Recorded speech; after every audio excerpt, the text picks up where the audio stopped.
मस्साजोगचं नाव घ्यायची काही गरज नाही त्यांना. हा मस्साजोगचं प्रकरण हलवायचं आणि फेलवायचं हे असले हे बघा खोटरडे बयान तुम्ही जितके जितके देताल ना तितके तितके नजरेतून पाडणार आहे.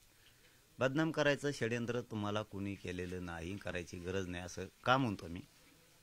तुमच्यावर जर कोणी आरोप केला धसांवरती तर मग मात्र आम्ही मराठा समाज खंबीर आहेत ना, समोरच्याची जिरवायला. कोण बदनाम करतं बघू द्या बरं, कोण षडयंत्र करतं बघतो आम्ही. करा धसाला तुम्ही कसं का बदनाम करतात. खानदानी येत आम्ही ओरिजिनल अस्सल येत. करा म्हणा बदनाम, तुम्हाला दाखवतो काच का कसं आहे.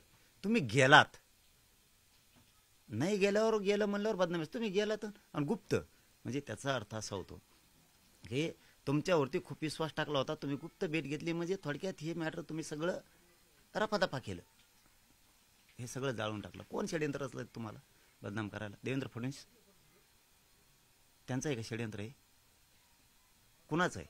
बीड जिल्ह्याचा नेता असा असं खोटं केला का आरोप? आम्ही बघतो बरं त्याच्याकडे.